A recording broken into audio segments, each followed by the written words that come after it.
Welcome to triple S சமையல். இன்றைக்கி உருளைக்கிழங்கை வச்சு ஒரு குயிக்கான பொரியல் பண்ண போகிறோம். எப்படி பண்ணுறதுன்னு பார்க்கலாம். அதுக்கு உருளைக்கிழங்கு ஒரு 4 எடுத்திருக்கேன். அதை தோலை சீவிட்டு இதை பாருங்கள் பொடி இதுவாக கட் பண்ணி வச்சுக்கணும். இது ரொம்ப ஃபாஸ்ட்டாகவும் வேலை ஆகும், நல்லா இருக்கும், டேஸ்ட்டும் சூப்பராக இருக்கும். இதை பாருங்கள். ஆனால் இதுக்கு எண்ணெய் மட்டும் கொஞ்சம் எக்ஸ்ட்ரா பிடிக்கும். ஒரு குழிக்கரண்டி அளவு எண்ணெய் ஊற்றிக்கணும். எண்ணெய் ஊற்றின உடனே நல்லா எண்ணெய் காஞ்ச உடனே கடுகு போடணும். பாருங்கள், எண்ணெய் காஞ்ச உடனே கடுகு போட்டுட்டேன், பொரிக்குது.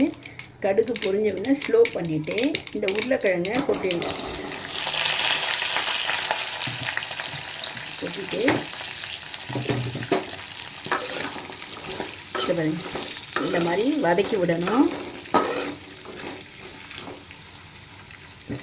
இதில் கொஞ்சமாக சால்ட்டு போடணும்.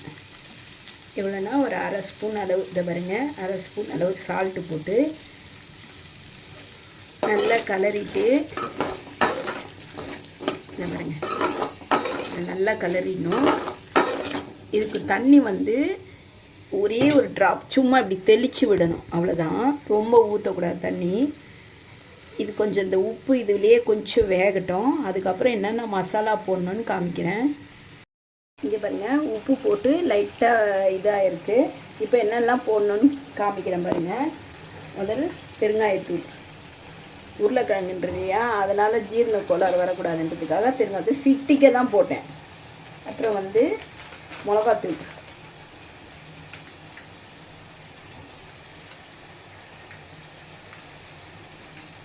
வெறும் மிளகாத்தூள் இதை பாருங்கள், அரை ஸ்பூன் போட்டிருக்கேன்.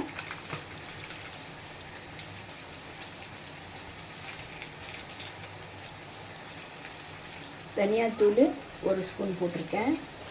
கரம் மசாலா தூள்,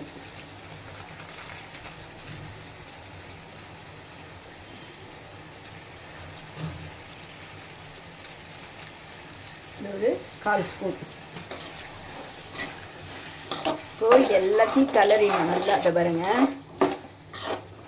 ஆல்ரெடி உப்பு போட்டதுனாலேயே இங்கே பாருங்கள் கொஞ்சம் தண்ணியும் எண்ணெயுமா இருக்குது.